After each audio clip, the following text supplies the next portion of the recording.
Si queremos ir al cielo, necesitamos una transformación total. La necesitamos individual y como iglesia.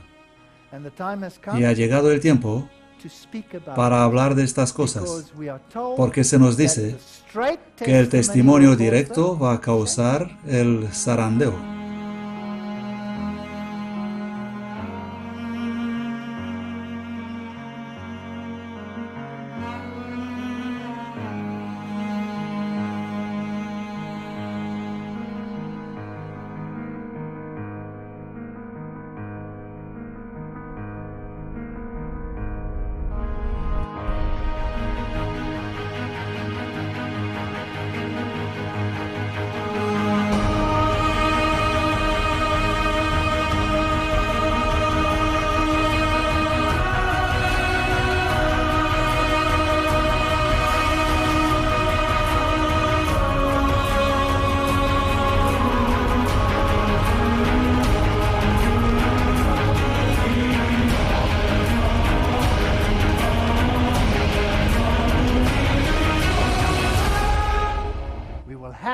Tendremos que experimentar una transformación total. ¿Soy yo guarda de mi hermano? Esta es probablemente la cosa más difícil de hacer. ¿Soy yo guarda de mi hermano? Nuestro texto guía: y no os conforméis a este mundo, sino transformaos por la renovación de vuestra mente, para que comprobéis cuál es la buena, aceptable y perfecta voluntad de Dios. Esto pasa por la experiencia de Elías. Elías el Tishbita dijo a Acab: vive Jehová, Dios de Israel, en cuya presencia estoy, que no habrá lluvia ni rocío en estos años, sino por mi palabra. Entre las montañas de Galaad, al oriente del Jordán, moraba en los días de Acab un hombre de fe y oración. Recordemos que él es un tipo, pero hay un antitípico Elías, ¿no? Esto nos da una idea. Él no era parte de la sociedad en general. Era separado. Moraba entre las montañas de Galaad, al oriente del Jordán. Un hombre de fe y oración. Un ministro sin miedo, sin temor, destinado a detener la rápida extensión de la apostasía en Israel. Bonito trabajo tenía, ¿no? No, no es el más bonito entre los trabajos. Alejado de toda ciudad de renombre, sin ocupar un puesto elevado en la vida, Elías el Tishbita inició, sin embargo, su misión confiando en el propósito que Dios tenía de preparar el camino delante de él y darle abundante éxito. La palabra de fe y de poder estaba en sus labios. Así debemos ser todos, porque todos nosotros somos antitipos de Elías. Toda su vida fue consagrada a la obra de reforma. La suya era la voz de quien clama en el desierto para reprender el pecado y rechazar la marea del mal. Y aunque se presentó al pueblo para reprender el pecado, su mensaje ofrecía el bálsamo de Galaad. Él moraba entre los montes de Galaad, a las almas enfermas de pecado que deseaban ser sanadas. Probablemente es la más bonita descripción que he leído sobre el deber de Elías del fin del tiempo. Así es como debemos ser. Eso tenemos que lograr. Y no es la mejor promesa de trabajo que uno puede imaginar. Génesis 4:9. Y Jehová dijo a Caín: ¿dónde está Abel tu hermano? Y él respondió: no sé. ¿Soy yo guarda de mi hermano? ¿Qué significa eso? Esa palabra es shamar. Shomar. Una raíz primitiva apropiada para cercar, como con espinas.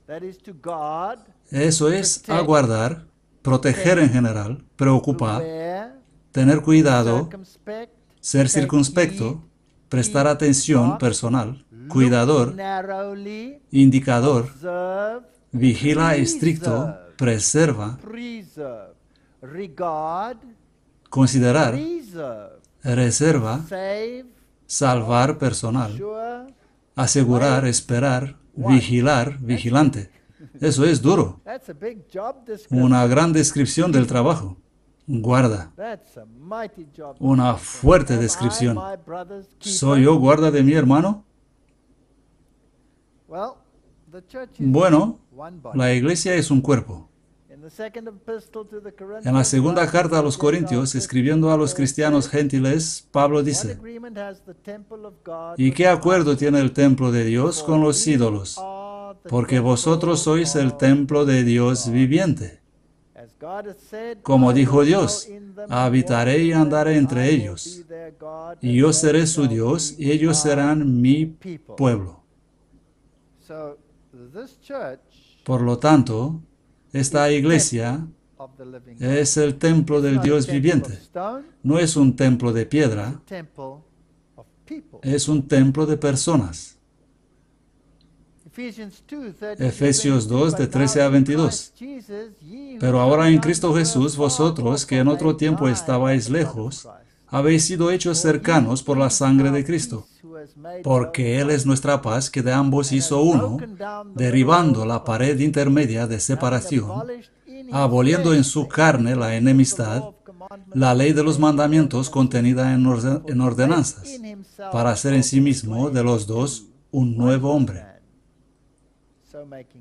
haciendo así la paz, y reconciliar con Dios a ambos en un cuerpo mediante la cruz, el cuerpo de Cristo, matando en ella las enemistades, y vino y predicó la paz a vosotros que estabais lejos y a los que estaban cerca. A todos, los de lejos y los de cerca, están llamados en este único cuerpo, el cuerpo de Cristo. Él murió por ellos, porque por medio de Él ambos tenemos acceso por un mismo Espíritu al Padre. Aquí está un conglomerado de pueblos. No hay griego ni judío, un solo pueblo hay en este cuerpo. Así que ya no sois extranjeros ni advenedizos, sino conciudadanos de los santos y de la familia de Dios, edificados sobre el fundamento de los apóstoles y profetas, Cristo Jesús mismo siendo la piedra angular, en quien todo el edificio bien armado va creciendo para ser un templo santo en el Señor, en quien también vosotros sois juntamente edificados para morada de Dios mediante el Espíritu. Por lo tanto, la iglesia es especial. Está compuesta por toda esta gente, y su piedra angular es Cristo, y es la morada de Dios mediante el Espíritu. Fuerte declaración. Hechos 15, 22. Entonces pareció bien a los apóstoles y a los ancianos con toda la iglesia enviar hombres elegidos de entre ellos a Antioquía con Pablo y Bernabé, y estos fueron Judas, llamado Barsabás, y Silas, que eran dirigentes entre los hermanos. Con ellos mandaron la siguiente carta: los apóstoles y los ancianos y los hermanos envían saludos a los hermanos que son de los gentiles, que están en Antioquía y en Siria y en Cilicia. ¿Dónde pone soy tan alborotador en Israel? Esta es la versión del Rey Jaime. ¿Quién es la iglesia aquí? Esto es muy importante. Tenemos que estar muy seguros de quién es la iglesia. Entonces pareció bien a los apóstoles y a los ancianos. ¿Y qué más dice? Con toda la iglesia. Versículo 23. ¿Y ellos? ¿Quién son ellos? Quiero saber quiénes son ellos. Con ellos mandaron la siguiente carta, los apóstoles y los ancianos y los hermanos. Entonces, ¿quién es la iglesia? Todos los miembros. Existe una jerarquía, sí, pero cuando se deben tomar decisiones, participa toda la iglesia. Todos. Teóricamente, nosotros tenemos esta estructura en la Iglesia Adventista del Séptimo Día. No se puede cambiar ninguna doctrina hasta que una asamblea general se reúne cada 5 años y todos colaboran en votar. No tenemos un papado. No tenemos un solo hombre que pueda cambiar las vidas y las doctrinas de todos en la iglesia. Hay iglesias que tienen sínodos, donde mandan los apóstoles y los ancianos sin contar los demás. Así que esa no es una iglesia, donde unos pocos deciden para el resto. En la Biblia esta es la verdadera iglesia. Con ellos mandaron la siguiente carta. Los apóstoles y los ancianos y los hermanos envían saludos. Entonces pareció bien a los apóstoles y a los ancianos con toda la iglesia a enviar. Nosotros somos una sola organización, formando el cuerpo de Cristo. Ahora, estos textos no pueden agradecer a los romanos católicos. Me atrevo. Ahora el pastor presenta la nueva versión internacional en inglés, pero la nueva versión internacional en español dice: los apóstoles y los presbíteros, hermanos, saludan a los hermanos venidos de la gentilidad que están en Antioquía, en Siria y en Cilicia. Así que han separado un grupo de élite de la iglesia por encima de los demás miembros. En la Biblia de Buenas Nuevas, y enviaron la siguiente carta mediante ellos. Aquí todo el texto ha desaparecido. Así pasan de una iglesia completa a unos pocos líderes sin importar los demás y al final eliminar todo. Bueno, yo personalmente me quedo con el texto recibido, King James Version, la versión Rey Jaime, y creo que la estructura de Dios está basada en ese. Ahora, esta iglesia está compuesta por apóstoles, ancianos y todos los demás. Son un pueblo distinto, un pueblo especial, un pueblo santo, un pueblo extraño. Son raros. Tenéis que reconocer que son raros. Son apartados. Deuteronomio 14:2, porque eres pueblo santo a Jehová tu Dios, y Jehová te ha escogido para que le seas un pueblo peculiar para sí mismo. Es una coincidencia que en inglés la palabra peculiar tiene doble connotación, pero cuadra perfectamente, ¿no? Para sí mismo, por encima de todos los pueblos que están sobre la tierra, y Jehová te ha proclamado hoy para que le seas su peculiar pueblo, como Él te lo había prometido, para que guardes todos sus mandamientos. Eso nos hace peculiares, nos hace raros, nos hace extraños. No sé cómo puedes meter esa clavija cuadrada en el agujero redondo del ecumenismo. Simplemente no encaja. Ahora pues, si obedeciereis mi voz y guardaréis mi pacto, vosotros seréis mi especial tesoro sobre todos los pueblos, porque mía es toda la tierra.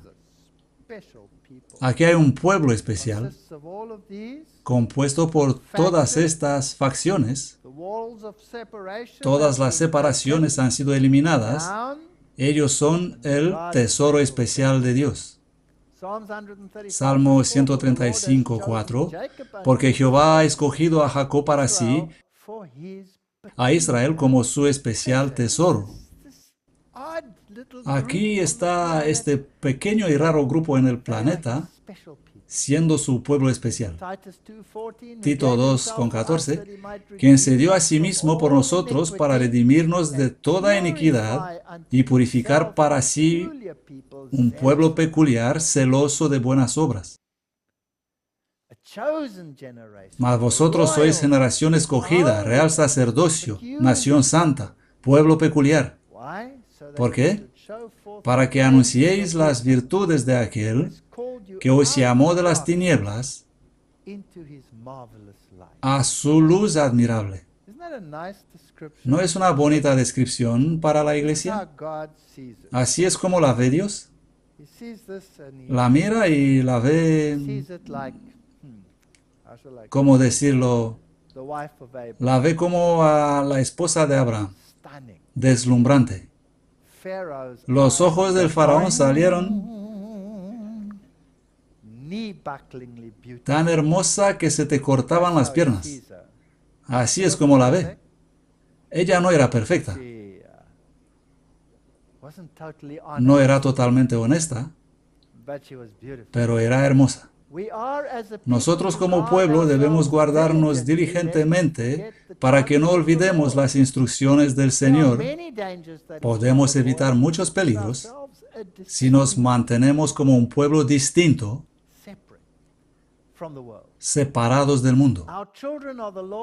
Nuestros niños son la herencia de Dios para ser educados y disciplinados del modo más fiel posible para obedecer a Dios y guardar todas las palabras del Señor, obedeciendo sus mandamientos. Los padres son responsables ante Dios de guardar a sus niños en el camino de obediencia a Dios.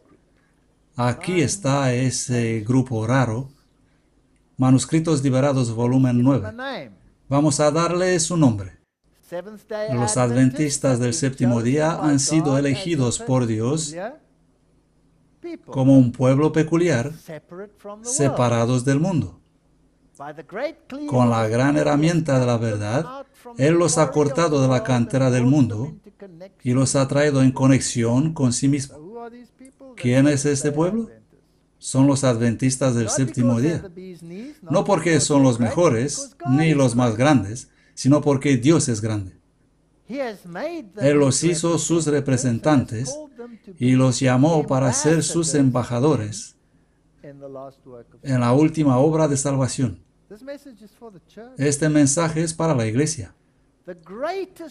El más grande patrimonio de la verdad jamás confiado a los mortales, las más solemnes y terribles advertencias que Dios jamás ha enviado al hombre, han sido encomendadas a ellos para ser proclamados al mundo. ¿No es esa una comisión increíble? Vamos a escondernos la cara debajo del almud y vamos a desaparecer en el olvido ecuménico. ¿Tiene algún sentido esto?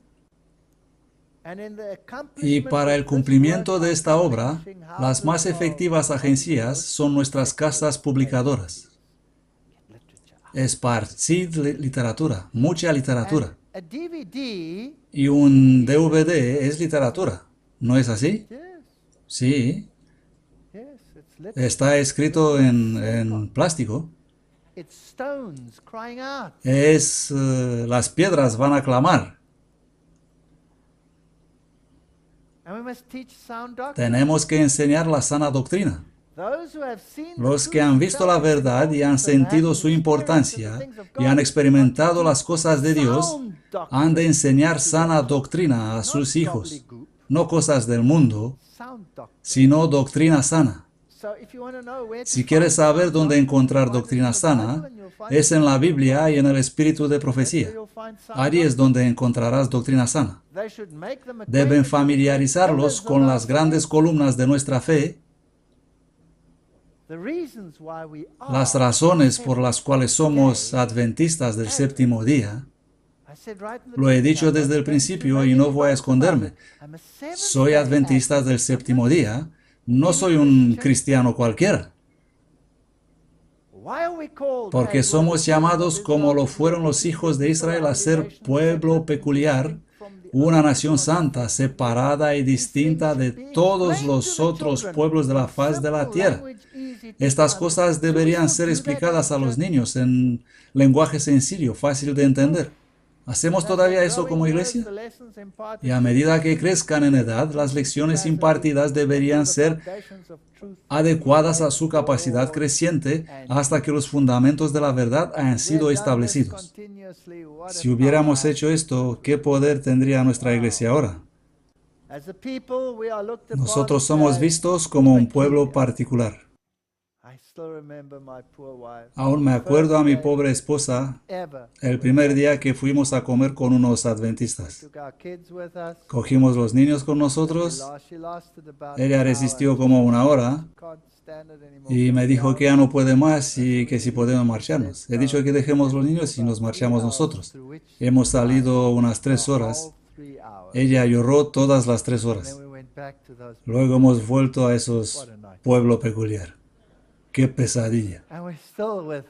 Y aún estamos con ellos. Nuestra posición y fe nos distinguen de todas las demás denominaciones religiosas. Si en vida y carácter no somos mejores que los mundanos, nos señalarán con desprecio y dirán: estos son los adventistas del séptimo día, miradlos. Aquí tenemos una muestra del pueblo que guarda el séptimo día en vez del domingo. ¡Qué tíos más raros! El oprobio que justamente debiera recaer sobre esta clase de personas se achaca a todos aquellos que concienzudamente observan el séptimo día. Oh, sería tanto mejor que esta clase de personas no profesasen en manera alguna que pretenden obedecer a la verdad. Estas son declaraciones muy importantes, ¿no? Objetivos específicos de nuestras publicaciones. Nuestra obra de publicaciones se estableció según las instrucciones de Dios y bajo su dirección especial. Fue pensada para alcanzar un objetivo preciso. Han sido elegidos por Dios como pueblo particular separado del mundo, con la gran herramienta de la verdad. ¿Hemos leído eso antes? El más grande patrimonio de la verdad, jamás confiado a los mortales, solemnes y terribles advertencias que Dios jamás ha enviado al hombre, han sido dados a esta iglesia. Las editoriales deben esparcirlos. No, estos días esparcimos lo de Rick Warren. Qué pena. Hay muchos en la iglesia quienes con el corazón pertenecen al mundo. ¿Cuántos? Muchos. Pero Dios llama a los que creen en la proclamación de la verdad a elevarse por encima de la actitud presente de las iglesias populares actuales. ¿Dónde está la abnegación y dónde está el llevar la cruz que Cristo dijo que debe caracterizar a sus seguidores? La razón por la que hemos tenido tan poca influencia sobre los incrédulos parientes y asociados es que comparados con el mundo hemos manifestado poca diferencia decidida en nuestras prácticas. Somos exactamente como ellos. Los padres tienen que despertar y purificar sus almas mediante la práctica de la verdad en su vida familiar. Cuando llegaremos a la norma que el Señor quiere que alcancemos, me gusta esta declaración. Los mundanos considerarán a los adventistas del séptimo día como extraños, singulares, puritanos, extremistas. Hemos llegado a ser espectáculo al mundo, a los ángeles y a los hombres. ¿Os ve la gente como extraños, singulares, puritanos, extremistas? Si no, hay un problema. No con ellos, sino con nosotros. El Redentor del mundo no sanciona la experiencia y práctica religiosa independiente de su iglesia organizada y reconocida. Ahora entramos en problemas. Esta iglesia, Dios quiere que experimentemos su liderazgo en forma de columna de nube y de fuego en esta iglesia. Muchos tienen la idea de que son responsables ante Cristo solo por la luz y experiencia. Quieren servir la cabeza pero sin cuerpo, independientemente de sus seguidores reconocidos en la tierra. Pero en la historia de la conversión de Saúl se nos presentan principios importantes que deberíamos guardar en nuestra mente. Él ha sido traído directamente en la presencia de Cristo. Era uno a quien Cristo había destinado a una obra más importante, que había de ser un instrumento escogido para él, y sin embargo no le impartió él personalmente las lecciones de la verdad. Le detuvo de su carrera, le convenció, pero cuando él le preguntó, ¿qué quieres que yo haga?, el Salvador le puso en relación con su iglesia y los dejó a ellos que le dirijan. Soy cristiano adventista del séptimo día. Soy parte de la iglesia adventista del séptimo día. No puedo trabajar separado de mi iglesia. Hay muchos en la iglesia que me ponen loco. Pero esta es su iglesia. Y voy a trabajar en su iglesia, que tiene un mensaje sorprendente. Así como Juan preparó el camino para la primera, nosotros debemos preparar el camino para la segunda venida del Salvador. Tenemos que exaltar el sábado, tenemos que proclamar la obediencia a todos sus mandamientos. Constreñidas las editoriales, por el amor de Cristo, deben trabajar con Él para reedificar las ruinas antiguas y restaurar los cimientos de muchas generaciones. Tenemos que decir, aquí es donde os equivocáis, amigos. Iglesias reformadoras, mirad dónde estuvisteis y dónde estáis ahora. Vamos a reparar las brechas. Restauradores de calzadas para habitar. Por su testimonio, el sábado del cuarto mandamiento debe ser presentado como un testimonio, como constante recuerdo de Dios, que llame la atención y suscite investigación, que dirijan la mente de los hombres hacia su Creador. Proclamar los mensajes de los tres ángeles. No hay otra iglesia en este planeta que haga eso. Nunca se olviden que estas instituciones, las editoriales, deben cooperar con el ministerio de los enviados celestiales. Se cuentan entre los medios de propaganda representados por el ángel que volaba por en medio del cielo, que tenía el evangelio eterno, porque ha venido la hora de su juicio. Tenemos que destacar las verdades especiales. Estamos bajo la obligación de declarar fielmente todo el consejo de Dios. No se permiten trozos de obra. No hemos de hacer menos prominentes las verdades especiales que nos han separado del mundo y nos han hecho lo que somos. ¿Hay una tendencia para hacer esto hoy? ¿Evitar decir las verdades duras? No, tenemos que proclamarlas así como son, porque están cargadas de intereses eternos. Dios nos ha dado luz con respecto a las cosas que ahora están ocurriendo en el último remanente del tiempo, y con la pluma y la voz hemos de proclamar la verdad al mundo, no en forma insípida, carente de espíritu, sino con demostración del espíritu y el poder de Dios. Este es tu trabajo como miembro de la Iglesia Adventista del séptimo día. Y luego en la primera de Pedro 2:17 dice, honrad a todos. Esto significa que debo honrar a todas las personas en el planeta, incluyendo los líderes, apóstatas o no, Herodes asesinos, Agripas y los que quieras, a todos. Pablo era directo, les mostraba sus pecados, pero era amable. Y luego esa palabra, amad la hermandad, temed a Dios, honrad al Rey. Y cada vez que la Biblia habla del amor para los hermanos, siempre usa la palabra agapao, el amor agape. Si no fuera esa palabra, estaríamos muertos sin remedio.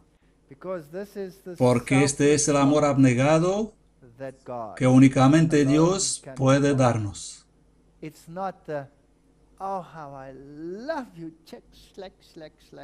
No es, oh, que mucho te quiero, gracias por lo que sea. Es un amor distinto. Si hubiera dicho otra palabra, tendríamos problemas. Amad la hermandad, temed a Dios, honrad al Rey. Pues todo el que cumpla la voluntad de mi Padre que está en el cielo, ese es mi hermano y hermana y madre.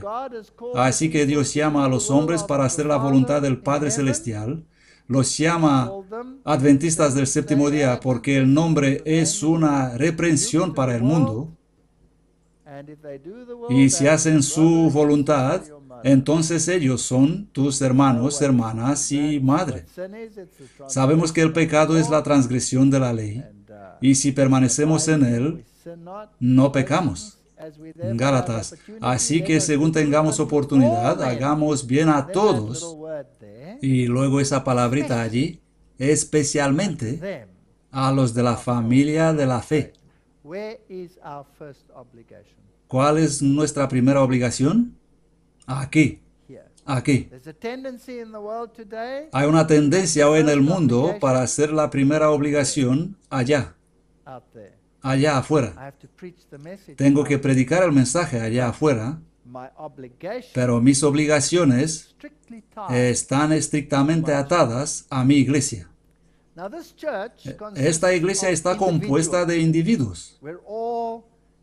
Todos somos independientes, no somos robots. Así nosotros, siendo muchos, somos un cuerpo en Cristo y todos miembros los unos de los otros. Romanos 12,5. Somos uno, pero individuales. Primera Juan 2,9. El que dice que está en luz y aborrece a su hermano está todavía en tinieblas. El que ama a su hermano está en luz y no hay tropiezo en él.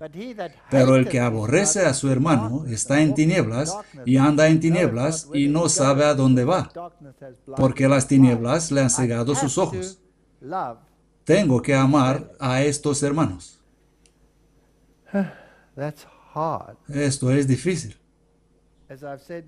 Es como he dicho antes, es fácil amar la verdad, es fácil amar a Jesús, es fácil estar por la verdad hasta me muero, córtame Señor en trozos por la verdad, pero amar a los hermanos, te imploro, pídeme otra cosa, por favor, cualquier cosa, pero no esto. Oh, la hermandad. Amad la hermandad. Primera de Juan 3, de 10 a 18. En esto son manifiestos los hijos de Dios y los hijos del diablo. Todo el que no hace justicia no es de Dios, ni tampoco lo es el que no ama a su hermano. Bueno, esto debe ser importante. Esta es la prueba suprema. Ama a la hermandad. Porque este es el mensaje que habéis oído desde el principio, que nos amemos unos a otros, no como Caín, que era de aquel malvado y mató a su hermano. ¿Y por qué causa le mató? Porque sus obras eran malas y las de su hermano justas. Así ha pasado desde entonces. No os extrañéis, hermanos, si el mundo os aborrece. Nosotros sabemos que hemos pasado de muerte a vida porque amamos a los hermanos. El que no ama a su hermano permanece en muerte. Este es un asunto de vida y muerte, no es cosa fútil. Esto es serio. ¿Me amáis?, preguntó Jesús. ¿De verdad me amáis? Sí, Señor, te amo. Pues vamos a verificarlo. Te pongo entre tus hermanos. Esto es fuerte, ¿no? Todo el que odia a su hermano es un asesino. Y sabéis que ningún asesino tiene vida eterna morando en él.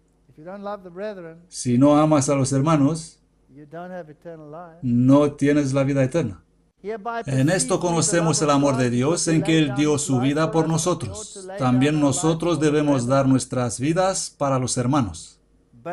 Pero el que tiene bienes de este mundo y ve a su hermano tener necesidad y le cierra su corazón, ¿cómo puede permanecer el amor de Dios en él?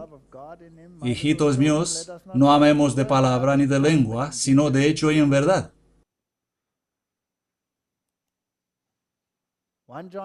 Primera Juan 4, de 20 a 21. Si alguno dice, yo amo a Dios, y aborrece a su hermano, es un mentiroso. Porque el que no ama a su hermano a quien ha visto, ¿cómo puede amar a Dios a quien no ha visto? Y nosotros tenemos este mandamiento de Él, que el que ama a Dios, ame también a su hermano. La prueba suprema de nuestra verdadera relación con Cristo.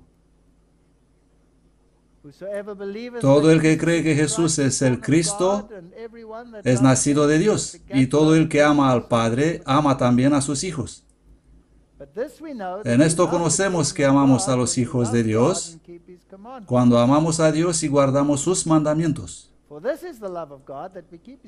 Porque este es el amor de Dios, que guardemos sus mandamientos, y sus mandamientos no son gravosos, porque todo lo que es nacido de Dios vence al mundo.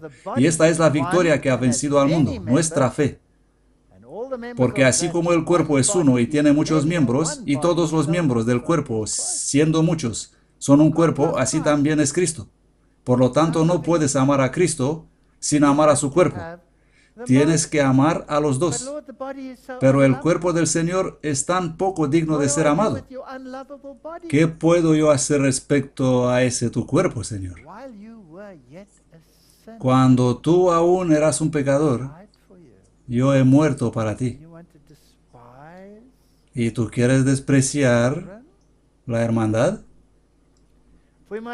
Porque es necesario que todos comparezcamos ante el tribunal de Cristo para que cada uno reciba según lo que haya hecho, ya sea bueno o sea malo. Somos todos singulares. Tenemos nuestras particularidades. Y aún así no podemos negar la colaboración. Somos una organización. Romanos 14:10. Pero tú, ¿por qué juzgas a tu hermano? ¿O por qué menosprecias a tu hermano?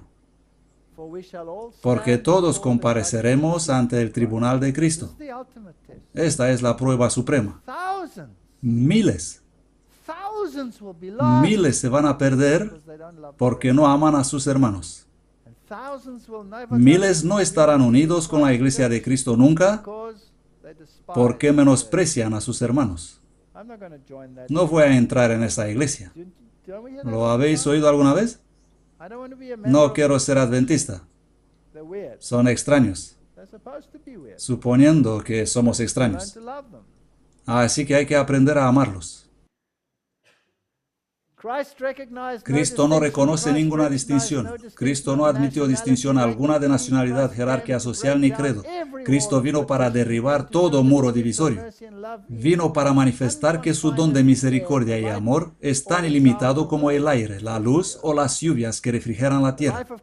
La vida de Cristo estableció una religión sin castas en la que judíos y gentiles, libres y esclavos, son unidos por los lazos en una fraternidad iguales ante Dios. Así desaparece la distinción que la Nueva Versión Internacional hace entre los líderes y la hermandad. Ningún engaño político ha influenciado sus procedimientos.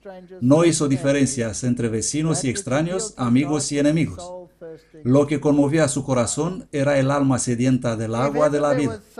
Si alguna vez existió alguien que tuvo motivos para odiar a sus hermanos, he sido probablemente yo.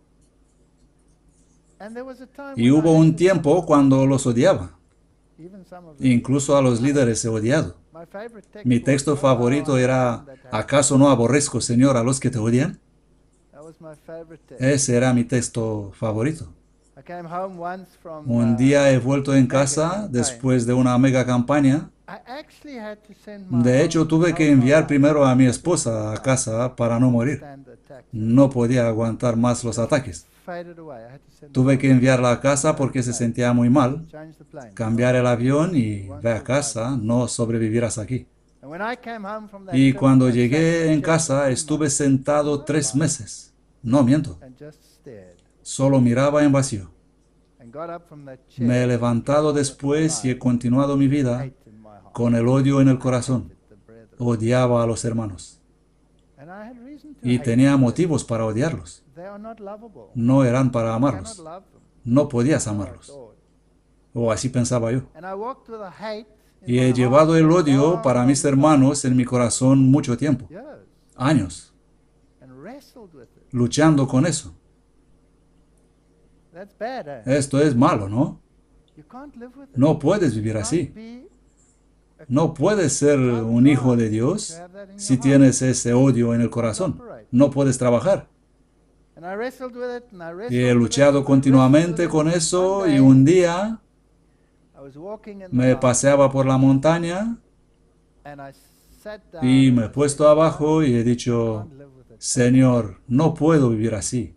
Quita esto de mi corazón. Quítalo de mí. Y lo hizo. Me la quitó. No odio a los hermanos. Los amo. No me gustan, pero los amo. Quiero que todos ellos sean salvos.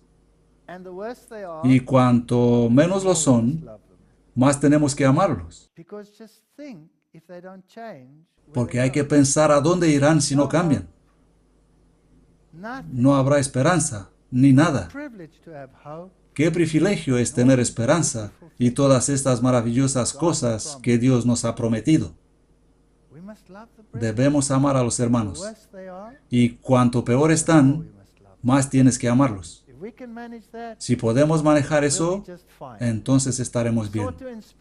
Él procuraba infundir esperanza a los más rudos y a los que menos prometían, presentándoles la seguridad de que podían llegar a ser inocentes e inofensivos. Están en la iglesia. Hay muchos de los más menos prometedores, de toda lástima, y de los más rudos. Están en esta iglesia. Y muchos de ellos hacen daño. Y muchos de ellos odian a los hermanos. Nosotros hemos sido odiados de los hermanos en esta iglesia de un modo increíble. Una respuesta amable, un gesto amable, y una vida puede cambiar. En la vida cristiana no estamos seguros de que seremos liberados de pruebas, pero nos será dada gracia para soportarlos.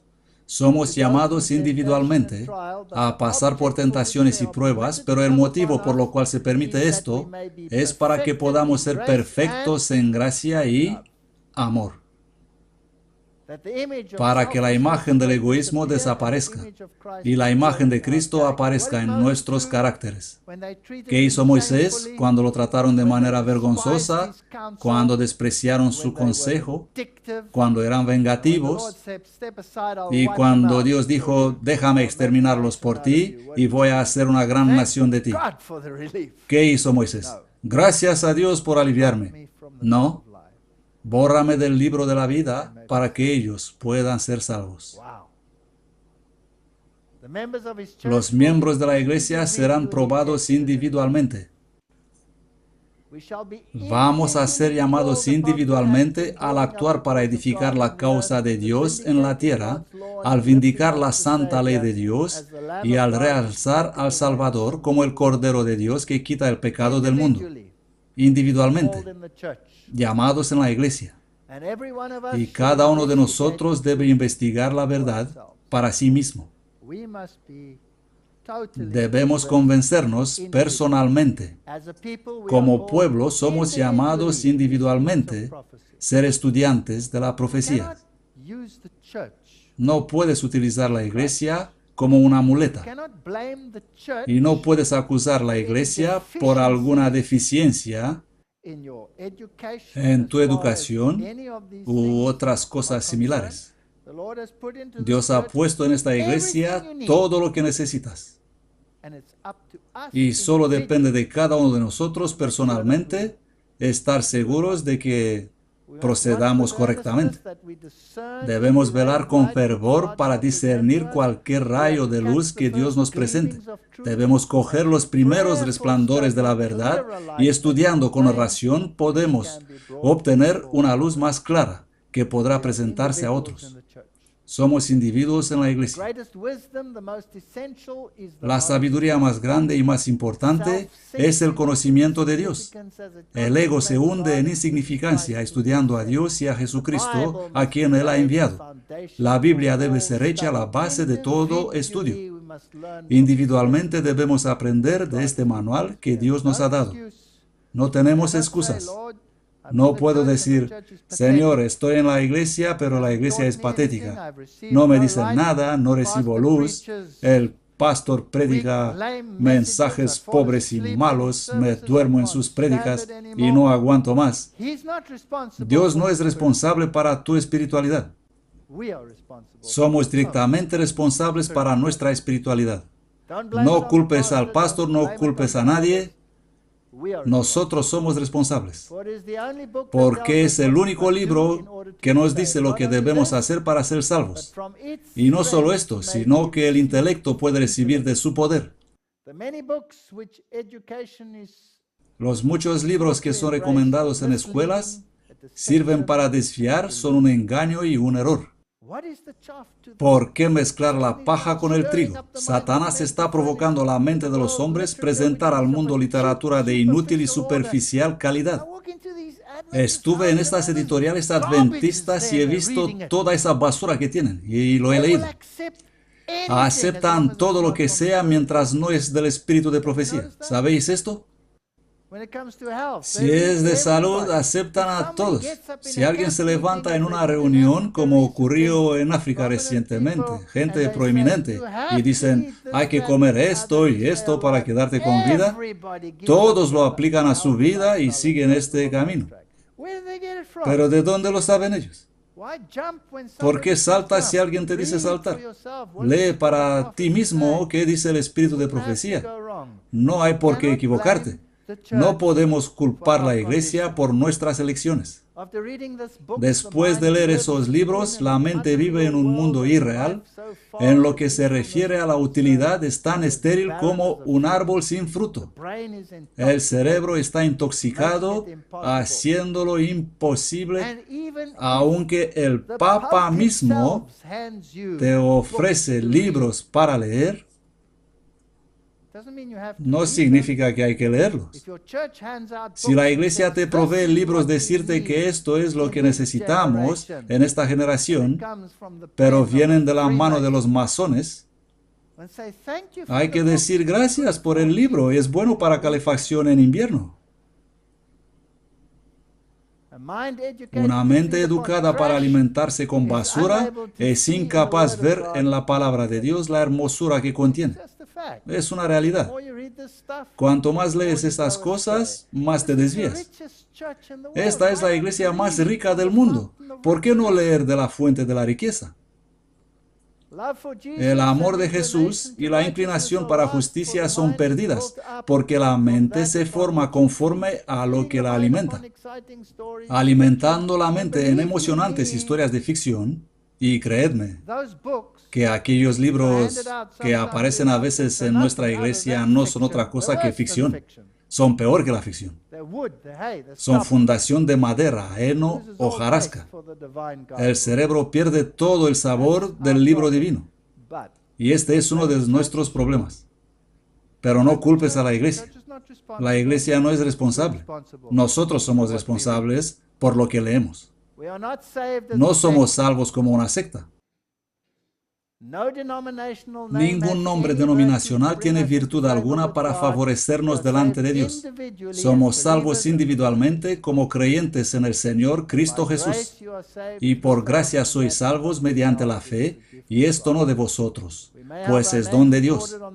Podemos tener nuestros nombres registrados en los libros de las más espirituales iglesias y no pertenecer a Cristo, y nuestros nombres no aparezcan escritos en el libro de la vida del Cordero. Directo. Él hizo un sacrificio infinito porque era la única manera para que el hombre pudiera ser salvo. Los que creen en Cristo lo van a revelar en su vida y carácter. Al contemplar a Cristo serán cambiados a su imagen. Y Cristo va a ser representado ante el mundo por sus seguidores. Si somos ramas de la vid verdadera, precioso racimo de frutas ricas van a aparecer en la vida, como el resultado natural. Nosotros tenemos que estudiar estas cosas. Me gusta este hombre. Es uno de mis favoritos. Sí, tú noquéalos y Melanchthon los recogerá del suelo. Martín Lutero, en su obra La libertad del cristiano, sentó dos principios basados en la primera de Corintios 9 con 19. Por lo cual, siendo libre respecto a todos los hombres, me he hecho siervo de todos, para ganar a más. Él dijo, el cristiano es perfectamente libre, señor de todos, sujeto a nadie. El segundo principio, el cristiano es perfectamente siervo deudor a todos, sujeto a todos. ¿No es precioso? Este hombre era sabio de verdad. El segundo principio debe descansar sobre el primero, si no la experiencia cristiana se vuelve una de esclavitud. En correcta relación uno con otro, sin embargo, los dos principios se transformarán en una bendición. Esto debemos aprender en la iglesia. No debemos mirar a los miembros, no debemos mirar a lo que hacen. Debemos seguro ser vigilantes en los muros de Sión, pero eso tiene que ver con la salvación. No importa lo que hacen, no importa. Tenemos que conseguir eso, si no nos volvemos locos. El trabajo encomendado a nosotros por el Señor avanzará rápidamente solo cuando trabajamos en unidad. Sí, dice alguien, esto es exactamente lo que yo creo, en la consolidación. Pero la unidad cristiana no es lo que el mundo llama consolidación. La unidad entre los hermanos da lugar a la consolidación con Cristo y con los ángeles celestiales. Esta consolidación es de origen celestial. Hay principios aquí. Unidad no significa volverme siervo de las tonterías. La consolidación tiende a exaltar lo humano. La política de consolidación, esto todo es del espíritu de profecía. En cualquier lugar donde se aplica, tiende a la exaltación de lo humano en lugar de lo divino. Si estás en el movimiento ecuménico, eso es humano. El divino ha desaparecido. Tienes que sacrificarlo por la unidad, ¿no es así? Tienes que hacerlo. Los que tienen responsabilidades en las diferentes instituciones se vuelven hacia la autoridad central en busca de dirección y apoyo. Tonterías. Al debilitarse el sentido de responsabilidad personal, pierden lo más elevado y precioso de toda la experiencia humana, que es la constante dependencia del alma de Dios. Si siempre decimos, ¿pero qué dicen ellos?, nunca vamos a hacer nada solos. Al no comprender su necesidad, dejan de mantener la actitud de vigilancia y oración constantes y la continua entrega a Dios. Por eso dice Ellen White, la congregación seguía y toma como ejemplo las normas del pastor. ¿Quién es el pastor? ¿Es él el ejemplo en todo y para todos? ¿O es Jesús el ejemplo en todo y para todos? Tenemos que empezar a corregirnos a nosotros mismos en esta iglesia. Si trabajéis solo en y mediante el Espíritu Santo, vais a tener un consolador con vosotros todo el tiempo. No importa lo que uno u otro pueden decir. No tenéis que obedecer a cada hombre, tenéis que obedecer a Dios. Él os ha dado vuestro trabajo y Él prepara el camino para que podáis trabajar en su nombre.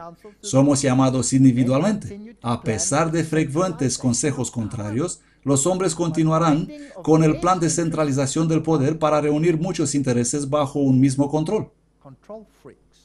Enfermos para controlar. Esta obra empezó primero en las oficinas de Review and Herald. Las cosas se han dicho al principio en un modo y luego en otro. Ha sido el enemigo de nuestra obra el que llamó al consolidar el poder de la obra de publicaciones bajo un único poder en Battle Creek. El principio es este: los apóstoles, los ancianos y la hermandad. Luego ganó favor la idea de que la obra misionera medical avanzará rápidamente si todas nuestras instituciones y otros intereses misionarios serán sumisos bajo el control de la Asociación Médica Misionera en Battle Creek. Y así hemos fundado instituciones que te dicen cómo hay que accionar y cómo hay que creer. Y si crees distinto o actúas diferente, estás en problemas. Fui instruida que debo elevar mi voz para advertir en contra de esto. No debemos estar bajo el control de hombres que no se controlan a sí mismos y cuales no desean obedecer a Dios. No debemos dejarnos guiados por hombres que quieren que su palabra sea el poder controlador. ¿Delante de quién somos responsables? Delante de Dios. Y aún así, debemos amar a los hermanos. Bien, entonces, ¿cómo cooperar siendo individuos en esta cajita, haciendo cada uno lo suyo? Y Abraham dijo al siervo más viejo de su casa, que gobernaba sobre todo lo que él tenía: ponte, ruego, tu mano debajo de mi muslo, y te haré jurar por Jehová, Dios de los cielos y Dios de la tierra, que no tomarás mujer para mi hijo de las hijas de los cananeos entre los cuales habito. Aquí tenemos una tipología. Él quería mantenerlo en la familia de Dios. Todas las relaciones deben mantenerse en la familia de Dios. Somos individuos, pero formamos un cuerpo. Y Jacob se quedó solo. Él solito. La salvación es una cosa personal. Luchó con él un hombre hasta el amanecer. Y cuando vio que no podía con él, tocó el sitio del encaje de su muslo. Tengo que hacer una presentación completa sobre el muslo. Una sobre los pies y una sobre el muslo. Y se descoyuntó el muslo de Jacob mientras luchaba con él. Y dijo, déjame, que está por amanecer. Y él dijo, no te dejaré si no me bendices. Y él le dijo, ¿cuál es tu nombre? Y él le respondió, Jacob. No se llamará más tu nombre Jacob, sino Israel. Porque como príncipe has sido fuerte con Dios y con los hombres y has vencido. Esto es fuerte. Así que tenemos que luchar con Dios personalmente. Tenemos que aferrarnos y si tendremos problemas con la articulación, pues se desplazará. Mi cadera está desplazada. ¿No dice la Biblia que los dos eran una carne? Así que mi cadera está desplazada también. Si la cadera de tu esposa está desplazada, es como si fuera la tuya. Está bien, Señor. No me voy a quedar cerca de ella cuando va a venir el Señor, porque esa cadera va a volar por ser reemplazada. Y dijo Dios a Jacob, levántate, sube a Betel, casa de Dios, y habita allí. Y haz allí un altar a Dios, que te apareció cuando huías de tu hermano Esaú. Entonces Jacob dijo a su familia y a todos los que con él estaban. Ahora pasamos de individual ¿a qué? A organización. Experiencia individual, lucha personal con Dios, y llegamos a la casa de Dios. Betel. ¿No es asombroso? Ese era un país pagano, pero Dios había designado los nombres de las ciudades para encajar en su tipología. ¿No es precioso? No son nombres inventados, sino literales, reales. Existen y los puedes encontrar en la arqueología. Entonces Jacob dijo a su familia y a todos los que estaban con él, quitad los dioses ajenos que hay entre vosotros, y limpiaos y cambiad vuestras vestiduras. Así que cuando te conviertes en cristiano, si tuviste esta experiencia personal, de repente las cosas deben cambiar, los ídolos deben desaparecer. La minifalda hay que descartarlo.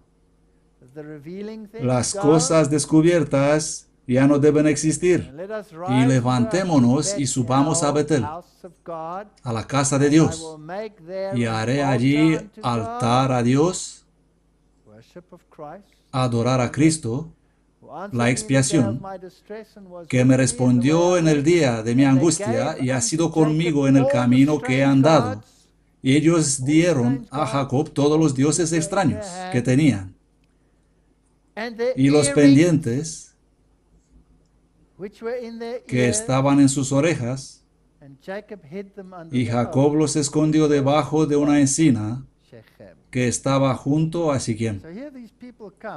Así que vienen esta gente, era como en un lavadero de coches.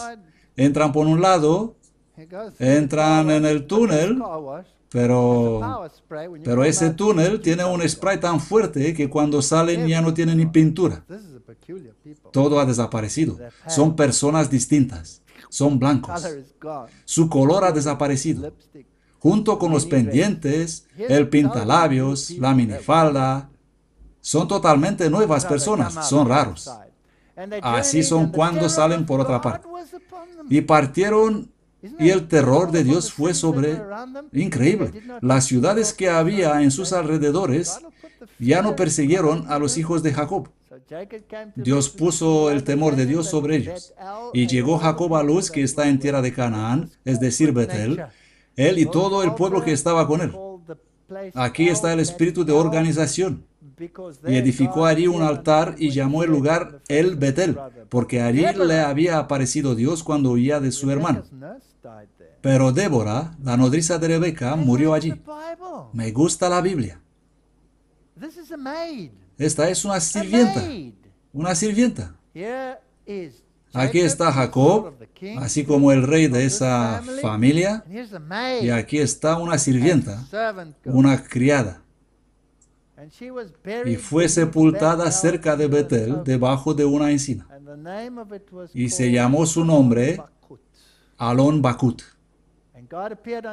Y se apareció otra vez Dios a Jacob cuando se había vuelto de Padán Aram y le bendijo. Y le dijo Dios, tu nombre es Jacob, no se llamará más tu nombre Jacob, sino Israel será tu nombre, y llamó su nombre Israel. Así que desde un engañador llegó a ser uno que lucha con Dios. Increíble. Y de los más grandes a los más humildes eran unidos juntamente en una familia. Ahí sepultaron a Débora. ¿Qué significa ese Alon Bakut? Es la encina del llanto. ¿Y qué hicieron los hijos de Dios por una sirvienta? Lloraron días cuando esa criada murió. Me gustan las notas de Wesley. Él escribió, allí sepultaron a Débora, la nodriza de Rebeca. Tenemos motivos para creer que Jacob, cuando vino a Canaán, mientras que su familia habitaba cerca de Siquem, fue a visitar a su padre Isaac a Hebrón. Rebeca probablemente estaba muerta, pero su nodriza, mencionada aquí, le sobrevivió, y Jacob la tomó en su familia. Mientras estaban en Betel, ella murió. Fue llorada, tan mucho llorada que la encina bajo la cual la enterraron fue nombrada Alon Bakut, la encina del llanto. ¿Cómo amamos a los hermanos? Con intensidad, de los más importantes a los más simples. No tenemos todos un mismo Padre, no nos ha creado un mismo Dios. ¿Por qué pues somos desleales cada uno contra su hermano, profanando el pacto de nuestros padres? Malaquías 2:10. La iglesia es la escuela para aprender las relaciones. Recordad, si ninguno de los que no quieren renunciar a sí mismo no son preparados para el cielo, entonces, ¿cómo resolveremos nuestras diferencias? ¿Cómo llegaremos al punto de poder entregar nuestra vida para la hermandad? Es difícil. Mas yo os digo que cualquiera que se enoje con su hermano sin motivo, a no ser que tienes ¿qué? Una nueva traducción de la Biblia. No comprendo cómo la gente puede tratar estas cosas con tanta indiferencia. Si las nuevas traducciones son correctas, ahora de verdad, soy muy serio. Si son correctas, todos van a perecer en el fuego del infierno. Y no hablo del infierno eterno, sino de la aniquilación instantánea. Nadie va a ser salvo. Si las nuevas traducciones son correctas, no pueden ser correctas, porque dicen, cualquiera que se enoje con su hermano estará en peligro del juicio. Todos van a enojarse con su hermano en alguna ocasión, pero él dice sin motivo. Y cualquiera que dijere a su hermano raca, tonto, estará en peligro del concilio. Y cualquiera que le dijere fatuo, estará expuesto al infierno de fuego. Estas son cosas fuertes. Por tanto, si trajeres tu ofrenda al altar y allí te acordares que tu hermano tiene algo contra ti, deja allí tu ofrenda delante del altar y ve, reconcíliate primero con tu hermano, y entonces ven y presenta tu ofrenda. Haz lo que puedas. Si tu hermano te dice, vete de aquí que no me interesa, eso no es tu problema. Pero ¿por qué juzgas a tu hermano? O también, ¿por qué menosprecias a tu hermano? Pero Señor, mira lo que hace, es apóstata. Mira lo que hace, lo desprecio, es infame. ¿Perdón? ¿Y cómo sabes tú que no se arrepentirá? No podrás vivir con él eternamente, y si lo desprecias aquí, ¿crees que lo vas a despreciar en el cielo también? Porque todos compareceremos ante el tribunal de Cristo. Este es el asunto del Señor, no mío. Debemos tener una actitud correcta en esta iglesia. Dejemos, por tanto, de juzgarnos los unos a los otros. Juzgad más bien esto, que nadie ponga tropiezo u ocasión de caer al hermano. Romanos 14:13. ¿Y por qué miras la astilla que está en el ojo de tu hermano, pero no consideras la viga que está en tu propio ojo? Creo que hay suficiente vigas en mi ojo para tenerme ocupado para siempre. ¿O cómo dirás a tu hermano, déjame sacar la paja de tu ojo, y aquí hay una viga en tu propio ojo? Hipócrita. Primero ocúpate de la viga de tu ojo para luego poder ver la astilla de tu hermano. Por tanto, si tu hermano pecare contra ti, ve y repréndele estando tú y él solos. Si te oyere, has ganado a tu hermano. Y si no te escucha, es duro. Cuidaos de vosotros mismos. Si tu hermano peca contra ti, repréndele. Y si se arrepiente, perdónale. ¿Cuántas veces tengo que perdonarle? Entonces Pedro, viniendo a él, dijo, Señor, ¿cuántas veces perdonaré a mi hermano que pecare contra mí? Creo que él tenía también problemas con los hermanos. ¿Hasta 7 veces? Qué bien sería, ¿no?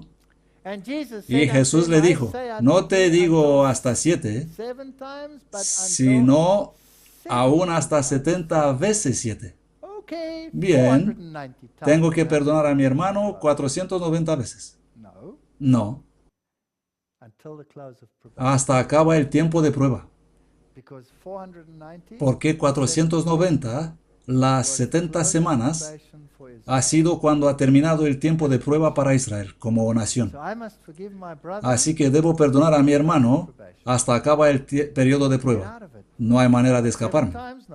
Ni 7 ni 490 veces, una y otra y otra y otra vez. Y cuanto peor está mi hermano, más me fortalece el carácter. No te digo que hasta 7 veces, sino hasta 77 veces, le contestó Jesús. Nueva versión internacional.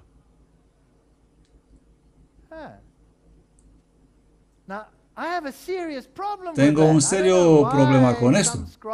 No sé por qué a algunos escribas no les importa, pero con eso la tipología va justo afuera de la Biblia. ¿Estáis de acuerdo? Esto es muy serio. He dicho que no voy a tener una presentación sobre esto, pero no he dicho que no lo voy a archivar un poco en cada conferencia.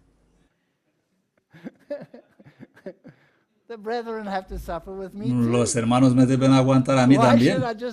¿Por qué tengo que aguantar solo yo a los hermanos? Mateo 18, 23 a 35. Por lo cual el reino de los cielos es semejante a un rey que quiso ajustar cuentas con sus siervos. Y comenzando a hacer cuentas, le fue traído uno que le debía 10,000 talentos. Como no tenía con qué pagar, su señor mandó que fuese vendido él, su mujer y sus hijos y todo cuanto tenía, y que se le pagase. Entonces aquel siervo postrado y adorándole decía, Señor, ten paciencia conmigo y te lo pagaré todo. Entonces el señor de aquel siervo fue movido a misericordia y le soltó y le perdonó la deuda. Pero el mismo siervo saliendo halló a uno de sus consiervos que le debía 100 denarios y sujetándolo del cuello le dijo, págame lo que me debes. Y su consiervo postrándose a su pie le rogaba diciendo, ten paciencia conmigo y te lo pagaré todo. Pero él no quiso, sino fue y le echó en la cárcel hasta que pagase la deuda. Y cuando sus consiervos vieron lo ocurrido, se entristecieron mucho y viniendo dijeron a su señor todo lo que había pasado. ¿Quién es el primer siervo? Soy yo. Yo. No tengo derecho a la vida eterna, lo he perdido. Y él me perdonó. ¿Cuánto más tengo yo que perdonar a mi hermano? Entonces, llamándole su señor, le dijo: siervo malvado, yo te perdoné a ti toda aquella deuda. ¿Por qué me lo suplicaste? ¿No debías tú también tener misericordia de tu consiervo, del mismo modo que yo me compadecí de ti? ¿Qué importancia tiene un golpe allí y otro allá, comparado con lo que sufrió el Señor por culpa a cada uno de nosotros particularmente? Es nada. Debemos amarnos unos a otros en esta iglesia. Hacer la tarea de mi vida, el amar más al peor de los hermanos. ¿Por cuál de tus hijos oras más? ¿Por el mejor o por el peor de ellos? ¿Me ayudáis? ¿Por qué no puedes hacer lo mismo para tus hermanos?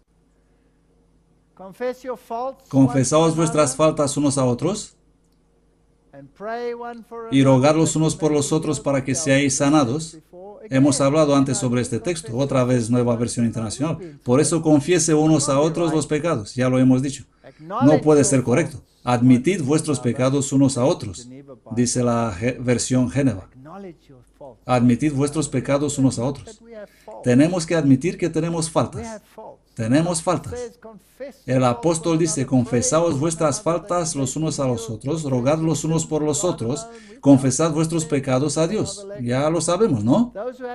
Los que no han humillado sus almas delante de Dios admitiendo sus culpas, no han cumplido aún la primera condición para ser aceptados. El problema está aquí, no en otra parte. Y cada vez que tenemos problemas con los hermanos, el problema está aquí, no allí. La suya es el problema del Señor, pero esta es mi problema. La confesión del pecado, ya sea pública o privada, debe ser de corazón y libremente. Si no nos equivocamos, admitámoslo. No somos perfectos, todos hacemos errores. No hay que obligar a los pecadores. No debe hacerse de un modo ligero y descuidado o exigirse de aquellos que no sienten ni se dan cuenta del carácter aborrecible del pecado. Tenemos un montón de estos en la iglesia. Ni siquiera saben que obran mal. ¿Cómo los puedes obligar a admitir que van mal cuando ellos ni siquiera perciben que van mal? Es el asunto del Señor. La confesión que brota de lo más íntimo del alma encuentra su camino hacia el Dios de piedad infinita. El Señor está cerca de los que tienen roto el corazón y salva a los del espíritu contrito. ¿Qué debo hacer si mi hermano está totalmente fuera del camino y yo he hecho todo lo debido y me he examinado a mí mismo y estoy actuando conforme al principio del amor? ¿Qué debo hacer? Os he escrito que no os asociéis con ninguno que llamándose hermano sea fornicario, avaro o idólatra, o maldiciente, o borracho, o ladrón. Con el tal ni aun comáis.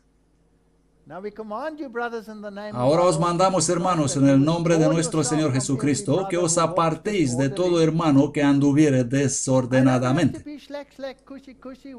No me obliga a nadie a abrazar y besar a los que odian todo lo justo, pero tengo que amarlos. Mas no lo tengáis como a enemigo. El Señor es compasivo. No lo tengáis como a enemigo, sino amonestadle como a hermano. Amonéstale, le puedes decir: no estoy de acuerdo con lo que haces, no me gusta tu comportamiento. No habléis mal los unos de los otros, hermanos. El que habla mal de su hermano y juzga a su hermano, habla mal de la ley y juzga la ley. Pero si tú juzgas a la ley, no eres hacedor de la ley, sino juez. Dejad el juicio a Dios. La iglesia está formada por personas de distintos temperamentos, varios ánimos que vienen de diferentes denominaciones, porque el martirio de la verdad los ha separado a uno de allí y a otro de allá, de la gran cantera del mundo. Y en la iglesia de Cristo toda esa variedad de miembros debe ser unificada en el Espíritu de Dios. Pues se necesitará algo de pegamento, ¿no? Si el amor de Cristo está en el corazón de los miembros de la iglesia, mediante la abundante gracia de Cristo, habrá una sola identidad y unidad entre los hermanos. Debemos cerrar la puerta del corazón a toda sugestión que tenga la menor tendencia de alejarnos del estado de armonía. El egoísmo es pecado y entristece al Espíritu de Dios. Cuando acariciamos pensamientos malos y albergamos sospechas contra nuestros hermanos, nos ponemos a nosotros mismos fuera del canal de luz y amor de Dios. Hay mucha gente que me dice, trabajo con estas personas, pero no los traigo a la iglesia. ¿Y por qué no? Porque la iglesia es horrible y es así y lo otro. La escuela sabática es una catástrofe, etc. He aprendido en esta iglesia unas maravillosas lecciones sobre cómo trabaja Dios. Yo y mi esposa hablábamos con una señora y le hemos dicho que va a venir un grande conferenciar. Hace ya bastante tiempo. Un magnífico conferenciar. Uno de los líderes de la conferencia general que estuvo en las islas y tuvo experiencias extraordinarias, ha descubierto tribus, grupos enteros se convirtieron. Él era de verdad magnífico. Ella dijo, no voy a entrar en vuestra iglesia y si dice algo de adventistas o sobre la verdad o cosas así, no quiero escuchar nada de eso. Solo quiero escuchar esos cuentos. Le hemos dicho, ven. Ella dijo, si solo dirá una palabra, voy a hacer tan escándalo y tanto ruido, y me levantaré y me marcharé, pero no antes de destruir todo vuestro encuentro. Y hemos dicho, ven. Y ella vino. Se sentó entre mí y mi esposa. Y ese hombre presentaba y mostraba fotos y hablaba. Y solo habló de sus experiencias en las islas y de los hombres que encontró y cosas allí. Y de repente cambió y empezó a hablar de la iglesia y de toda la verdad. Y me tembló el corazón. He mirado a mi esposa y esa señora estaba entre nosotros, ¿recordáis? Se durmió así de rápido. Y ese hombre habló por media hora sobre lo que ella no quería escuchar. Y cuando empezó otra vez con su conferencia, ella despertó enseguida. Y después de la conferencia la hemos preguntado cómo le gustó. Dijo que había sido fantástico. Y estoy tan contenta que no habló de esas cosas. Y así se volvió amiga de la iglesia. ¿Quién estuvo en control de ese pequeño episodio? Dios. He aprendido que Dios cierra oídos, cierra ojos para las cosas que no deben ser vistas. Y si las cosas que ves alguna vez te hacen abandonar la iglesia, el problema está aquí. Déjalos a Dios. Él sabe lo que está haciendo. Amaos los unos a los otros con amor fraternal, prefiriéndoos los unos a los otros en honra. Pero acerca del amor fraternal no tenéis necesidad de que os escriba, porque vosotros mismos habéis aprendido de Dios que os améis unos a otros. Permanezca el amor fraternal. Hermanos y hermanas en la fe, surge en vuestro corazón la pregunta, ¿soy yo guarda de mi hermano? Si pretendéis ser hijos de Dios, sois guardas de vuestros hermanos. Sí, somos guardas de nuestros hermanos. Si pretendéis ser hijos de Dios, sois guardas de vuestros hermanos.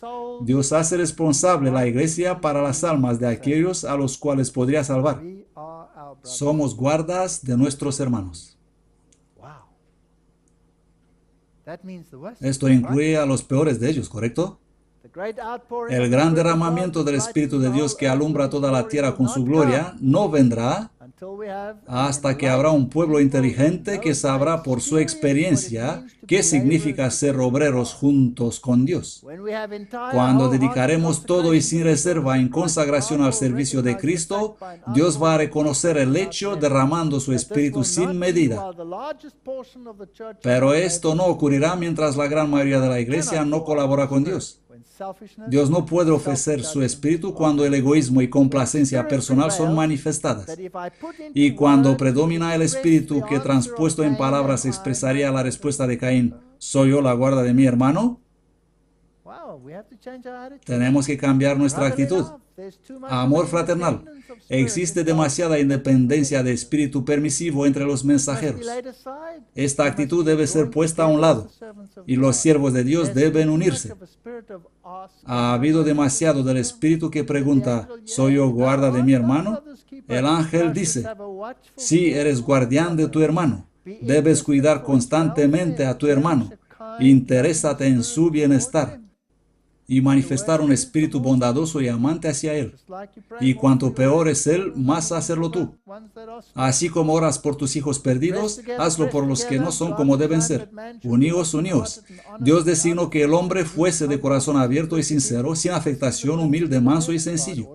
Tal es el principio del cielo. Dios lo ordenó así. ¿Significa eso que tenemos que ser dulces y débiles y no reprender el pecado? No. Debemos siempre dar gracias a Dios por vosotros, hermanos, como es digno, por cuanto vuestra fe va creciendo sobremanera y el amor de cada uno de vosotros abunda más y más de unos para con otros. Creo que es el texto perfecto para terminar la presentación. Oh, los hermanos. Que Dios nos dé fuerza. Amén.